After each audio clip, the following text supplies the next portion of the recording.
Hi friends, thanks for joining me for another video. Today I'm going to be stamping with water. So I start by using one of these new Teflon sheets that I picked up. It's mostly like fabric, it's like a woven fabric, very different from the sheets that I've used in the past that were just like a plastic sheet. This particular bottle is filled with water. I picked this one up in a 2-pack from the Dollar Tree. It has a very fine mist, so it is very handy for a lot of water techniques. I'm also going to be using my mini mister today. This is a Ranger product. I filled it with water and about a half a teaspoon of Perfect Pearls in, I think the color is Biscotti. Just make sure you shake it up before you spray it.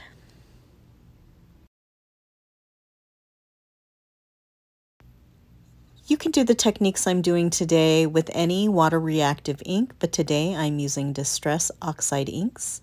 I'm using Pumice Stone, Rusty Hinge, Seedless Preserves, Squeezed Lemonade, Mermaid Lagoon, and Peacock Feather, which is a favorite.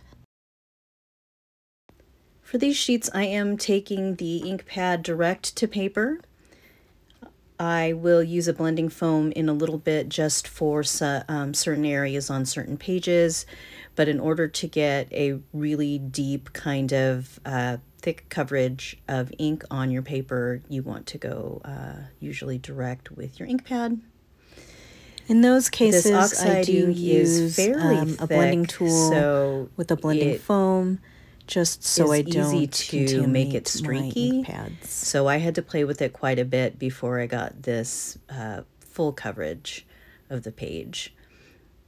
I'm just adding a little more in some of the lighter areas. It is fully covered with ink, but I wanted to make sure that it was, as even as possible. I've covered this sheet in Peacock Feather. And then I take a blending brush with a blending foam and add some of the Mermaid Lagoon just to one side of the paper. It takes a couple minutes to get a good blend and to be able to see the two colors and get them kind of blended in the middle.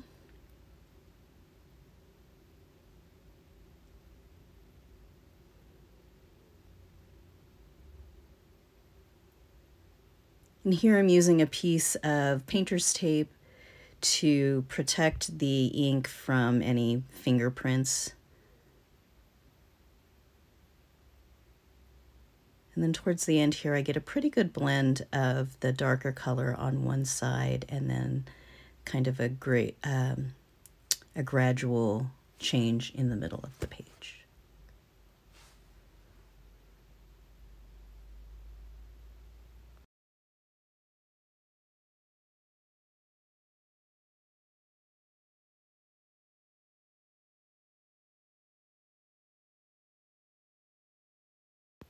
For my sheet with Pumice Stone and Rusty Hinge, I use the Pumice Stone first, that's the lighter color, and I go direct to paper, and then I just use a blending brush to add the Rusty Hinge to the other side of the paper.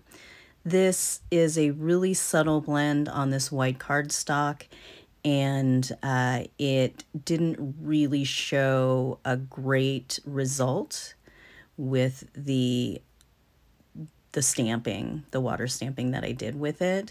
It doesn't show up on the camera hardly at all, but you'll see that in a minute. So here we have Seedless Preserves. This is a gorgeous color, and I just use this by itself on the white cardstock, and I love it.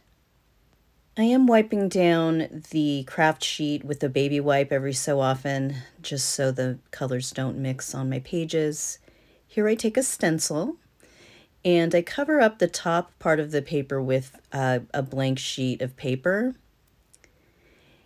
And I just spray that mist of water and give it a second. Of course, this is sped up, but just a little bit. And then I do the other side as well with just a fine mist of of water, and you can see that that happens kind of off camera. I want the mist to be a fine spray, so you can't even see the water bottle there. This one is the one with the perfect pearls. You can see that. And so it is pretty light at first, but as it sets and dries and reacts, the oxide ink reacts, and then of course the perfect pearls take effect there.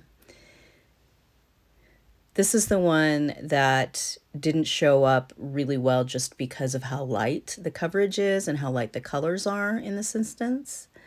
But here I used a Simon Says stamp, yin yang stamp. For this one, I take the paper off to the side and I spray the ink with the water. And then I take the paper upside down to the stamp. I use my tray just for some even pressure, and you can see a very light image reaction there with the oxide inks. For this one, I'm using a Fun Stamper's Journey Kaleidoscope stamp. This is one of my favorites to use in ink blending techniques and alcohol ink. I wanted to use the Water and Perfect Pearl blend for this one, so I'm spraying it, but I felt like I had too much water on it, so I just used a plain piece of black cardstock and stamped that, and you can see that I get a little bit of an image from that.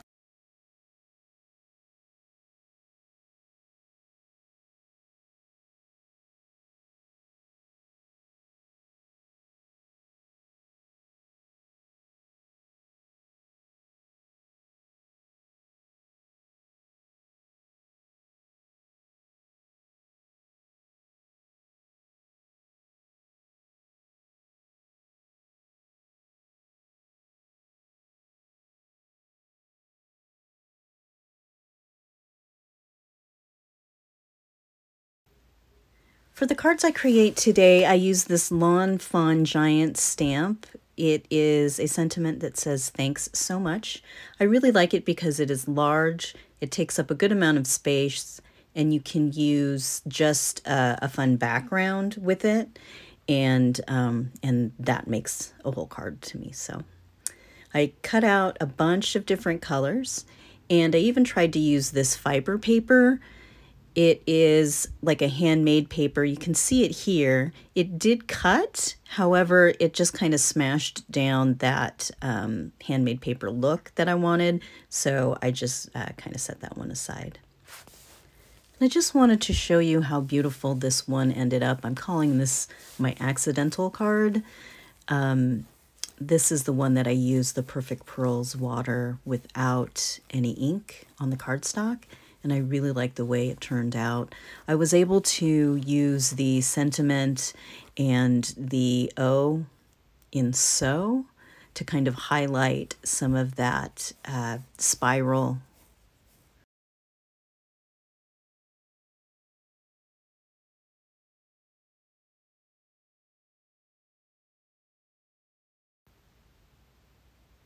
And I just wanted to show you the construction of one more card here. You can see this is the one that I used the diamond stencil on the purple. And for whatever reason, the combination of these two colors I really, really love. The purple is a really kind of deep purple, and then the yellow is almost orange, but totally not orange. And I just love the way they look together. So I used the backing mat and the sentiment in that same color and adhered it to the front of this card.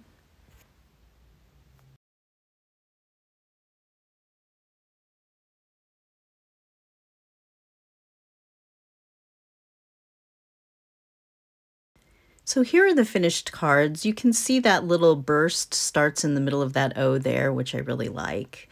I wanted to take a second to just thank you for watching another video and supporting my channel. Don't forget that a thumbs up really helps grow my channel and get my project videos noticed by other crafters.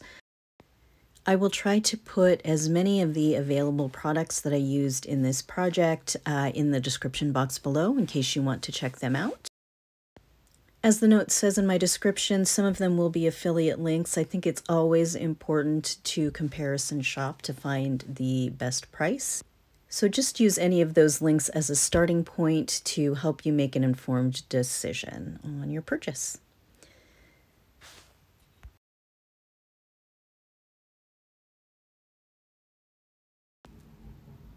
Don't forget that every day's a bonus, so try to make this one a great one.